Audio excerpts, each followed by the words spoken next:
नमस्कार, मी अर्चना. अर्चनाच मराठी रेसिपीमध्ये आपले स्वागत. आज आपण कच्ची पक्की अंडा भुर्जी ही रेसिपी पाहणार आहोत. चला तर मग पाहूया. त्याआधी चॅनलला सबस्क्राईब करा आणि बेल आयकॉनचे बटन दाबा, म्हणजे तुम्हाला माझ्या नवीन व्हिडिओंचं नोटिफिकेशन मिळेल. त्यासाठी इथे मी गॅसवर एक पॅन ठेवलेला आहे. आता पॅन गरम झाल्यावर यात मी बटर टाकून घेणार आहे. ही स्पेशल अशी कच्ची पक्की भुर्जी आहे, म्हणून आपण तेलाऐवजी बटर वापरत आहोत. इथं साधारण मी 25 ते 30 ग्रॅम बटर टाकते. आणि आता बटर टाकल्यानंतर ते मेल्ट झालेलं आहे बघा. आता यात मी 1 वाटी बारीक चिरलेला कांदा टाकून घेते. इथं मी कांदा एकदम बारीक कट करून घेतलेला आहे. आता आपल्याला कांदा हा एखाद मिनिटभर मस्त असा परतून घ्यायचा आहे. हे बघा, कांदा आपला मस्त असा थोडासा लालसर व्हायला लागलेला आहे आणि छान असा परतून झालेला आहे. आता यात मी लगेचच 1 चमचा लसूण टाकून घेते.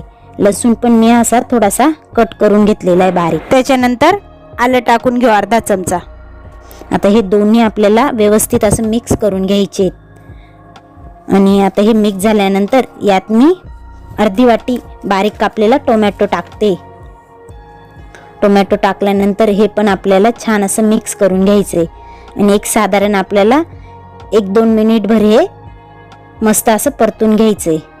हे बघा, कांद्याचं थोडंसं पाणी सुटायला लागलेलं आहे. हे बघा, मस्त असं आपल्याला आता हे परतून घ्यायचं आहे. कांदा टोमॅटो हा थोडासा परतून झाला की आपल्याला यामध्ये असं हे बघा, कांदा टोमॅटो असा थोडासा गोलाकार करून घ्यायचा आहे आपल्याला. आणि मध्ये थोडीशी जागा करायची आहे. अशी मध्ये जागा केली का त्यात मी परत छोटासा बटरचा तुकडा टाकते. हे बघा, आणि आता बटर टाकल्यानंतर ते पण परत मेल्ट झालेले आहे. आणि आता याच्यात आपण मसाले टाकून घेणार आहोत. तर सर्वात आधी आपण धणे पावडर टाकून घेऊ 1 चमचाभर. त्याच्यानंतर पाव चमचाभर इथे मी पावभाजी मसाला टाकते. ही स्पेशल अशी भुर्जी म्हणून आपण पावभाजी मसाला वापरतोय. तसेच 1 चमचा लाल तिखट टाकते मी. आणि आता हे टाकल्यानंतर व्यवस्थित मिक्स करून घेऊ आपण. हे कांदा टोमॅटो मध्ये आपण बटर का टाकलं होतं की मसाले छान हे फ्राय झाले पाहिजे, तळले गेले पाहिजे, म्हणून आपण बटर टाकून ते व्यवस्थित तळून घेतले. आता आपण हे व्यवस्थित मिक्स करून घेऊ. आणि आता मिक्स झाल्यानंतर यात मी चवीनुसार मीठ टाकते. मीठ टाकल्यानंतर परत आपण मस्त मिक्स करून घेऊ. आणि साधारण एखादा मिनिटभर आपण परत हे परतून घेऊ. हे बघा, मस्त असा सुगंध सुटलेला आहे, छान असा वास येतोय मसाल्यांचा आणि मस्त बटरचा पण. आता यात मी बारीक कापून घेतलेली कोथिंबीर टाकते थोडीशी वरून. कोथिंबीर टाकल्यानंतर परत एकदा छान असं मिक्स करून घेऊ. हे बघा, मस्त असा रंग पण दिसतोय, किती छान दिसते बघा सुरेख.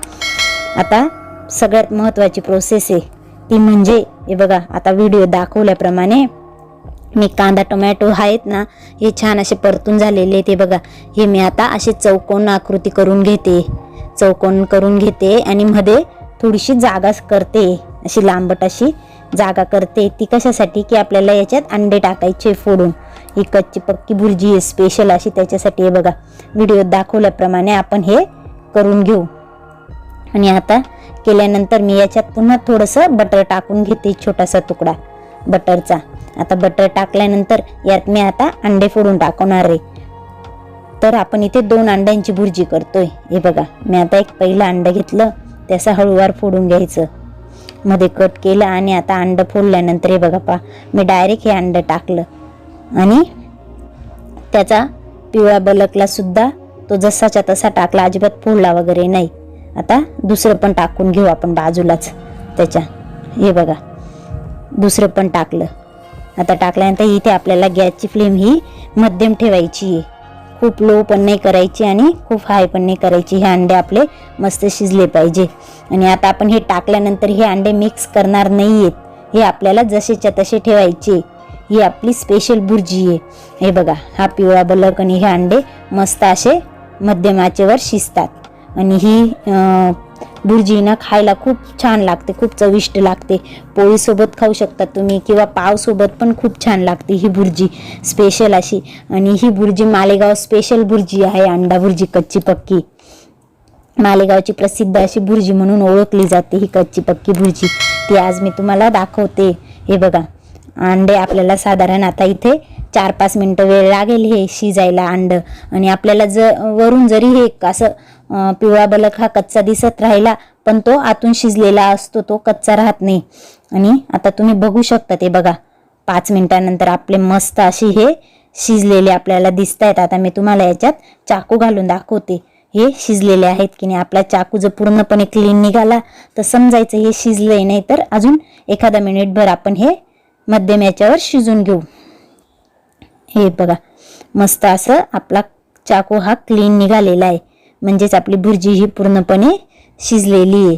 आता मी ही भुर्जी काढून घेते, पण काढताना एकदम अगदी हळूवार आपल्याला ही सावकाशपणे काढायची आहे, तुटायला नाही पाहिजे ही। हे बघा, मी आता असे हे घालून आणि एकदम अल्लाद सावकाश ही भुर्जी काढते। हे बघा, बघू शकता तुम्ही। आता ही काढून मी प्लेटमध्ये ठेवते आणि जी उरलेली आजूबाजूला चटणी आहे ती पण मी आजूबाजूला टाकून घेते। आणि जेव्हा आपण हे खातो तेव्हा ही भुर्जीमध्ये ती चटणी मिक्स करून खायची, म्हणजे खूप छान लागते आणि एकदम मस्त लागते ही भुर्जी। एकदम कमी वेळेत झटपट अशी तयार होते आणि खायला पण खूप टेस्टी असते। तर मग तुम्ही नक्की ही अंडा भुर्जी करून बघा। आता प्लेटमध्ये काढल्यानंतर हे बघा, मी तुम्हाला कट करून दाखवते। ही आपली अंडा भुर्जी ही पूर्णपणे शिजलेली मध्ये हे दाखवण्यासाठी मी तुम्हाला बघा कट करून दाखवते। हे बघा, बघू शकता तुम्ही। हे बघा, आपली भुर्जी ही मस्त अशी शिजलेली आहे आणि तयार आहे। तर मग तुम्हाला आजची ही माझी रेसिपी कशी वाटली मालेगाव स्पेशल, ते तुम्ही मला कमेंटमध्ये नक्की कळवा। आणि व्हिडिओ आवडला असेल तर व्हिडिओला लाईक करा, चॅनलला सबस्क्राईब करा, तसेच बेल आयकॉनचे बटन दाबा आणि हा व्हिडिओ जास्तीत जास्त शेअर करा। धन्यवाद।